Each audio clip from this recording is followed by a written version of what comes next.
Drowning in dysfunction. Tonight, our year-long News 5 investigation is bringing increased calls for reform within the Cleveland Water Department. Our exclusive reports uncover some strong-arm tactics, exorbitant bills, and poor customer service. On your side, Chief Investigator Ron Regan questions a top city official while our findings reverberate inside City Hall. Well, for the very first time, the Director of Public Utilities, who's repeatedly declined interviews about the department he oversees, struggles to answer questions we've been raising for an entire year. No further comments. Public Utilities Director Robert Davis was among a packed Cleveland council chamber where our investigation is now prompting calls for reform. We got major problems in the Division of Water. Councilman Mike Polensek reacting to our findings. Customers billed tens of thousands of dollars for water they didn't use. A department ranked almost dead last nationwide in customer service. And strong-arm billing tactics, including slapping water bills on customers' property taxes as liens. We got major, we have people losing their homes over monstrous water bills. Elderly people, people on fixed income. That is unconscionable in the city. That is unconscionable.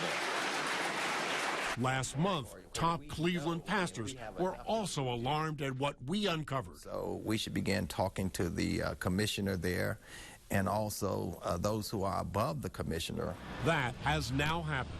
But for a full year, the water department dodged our requests for interviews. So this was a last resort. Basically, we just had a conversation about some of their concerns, and we'll continue to meet with them and talk about their concerns and hopefully come up with some resolutions.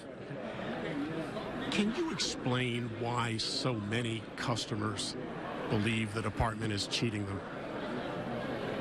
At this time, I'm not going to comment on the customers at this point in time, but I think in an appropriate time, we can certainly have a conversation surrounding customer service and how I believe that we've gotten better in what we do.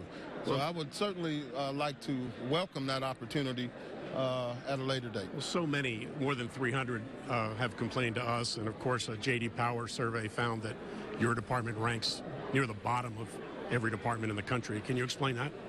Not at this time. Not at this time. But I will, again, we'll talk about this at a later date. Sure. And last question. Exactly how much money did the water department raise in revenue last year in water tax liens? I'm not sure. You're not sure?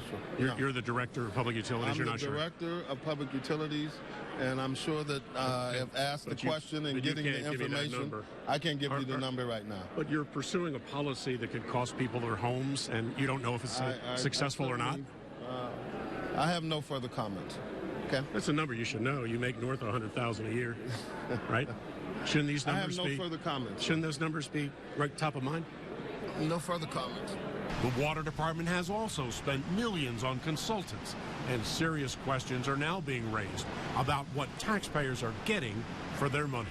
I'd like to know what our consultant has done to highlight that, to drill down as to what the problem is in the Division of Water, why this is happening. Meanwhile, our investigation into the Cleveland Water Department will continue this year, raising even more serious questions about how customers are treated. I'm Chief Investigator Ron Regan.